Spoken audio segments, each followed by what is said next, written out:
چال باز کی آنے والی قسط میں وہ ہونے والا ہے جس کا کسی نے سوچا بھی نہیں تھا۔ ایک موت، ایک راز اور ایک ایسی آواز جو آئزہ کی خوشیوں کو قبر تک پہنچا دے گی۔ کیا واقعی آئزہ اتنی پتھر دل ہو چکی ہے کہ اپنے ہی سگے تایا کی جان لینے کے بعد بھی اس کا پچھتاوا نہیں، یا اصل کھیل اب شروع ہونے والا ہے؟ پرومو کی شروعات ہی ایک بڑا جھٹکا دیتی ہے۔ ہسپتال کے کمرے میں وہ لمحہ آتا ہے جب تینوں بھائیوں کو بتایا جاتا ہے کہ اب آپ کے والد اس دنیا میں نہیں رہے۔ آپ اندازہ بھی نہیں کر سکتے کہ اس لمحے کا درد کیا ہوگا۔ تینوں بھائیوں کے سروں پر جیسے آسمان ٹوٹ پڑتا ہے، آنسو، چیخیں، صدمہ، ہر طرف بس قیامت کا منظر۔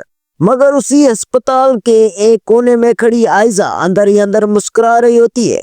اسے سکون ہے کہ وہ ایک بار پھر بچ نکلی، لیکن مسئلہ یہ ہے کہ انایا اور عائشہ سب جانتی ہیں۔ انہیں اصل سچ معلوم ہے کہ تایا کی موت اتفاق نہیں بلکہ ایک چال تھی۔ یہ راز ابھی چھپا ہوا ہے، مگر کب تک؟ اب منظر گھر کا ہے جہاں جنازے کی تیاریاں ہو رہی ہیں۔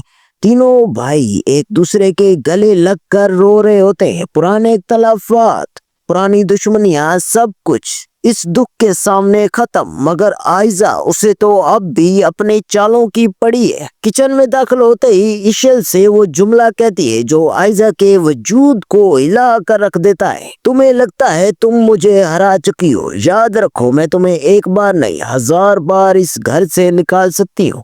اور پھر ایک اور بڑا سین، والد کے جنازے کے بعد جب سب گھر چھوڑنے لگتے ہیں، اب ہمیں جانا چاہیے، مگر روحان اسے روک لیتا ہے اور کہتا ہے یہ کوئی رشتہ دار نہیں تھا، یہ ہمارا باپ تھا، اتنی جلدی کیسے چلے جائیں؟ اس لمحے سب کی نظریں اسد پر ہوتی ہے۔ وہ خاموش لیکن شاید اب فیصلہ کرنے والا ہے۔ کیا اسد وہی شخص ہوگا جو تینوں بھائیوں کو دوبارہ ایک کر دے گا، یا پھر آئزہ کی زہر آلود چالیں سب کچھ برباد کر دیں گے؟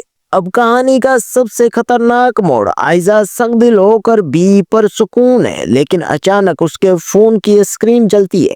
نامعلوم کال۔ وہ ڈرتے ہوئے فون اٹھاتی ہے۔ ہیلو، کون؟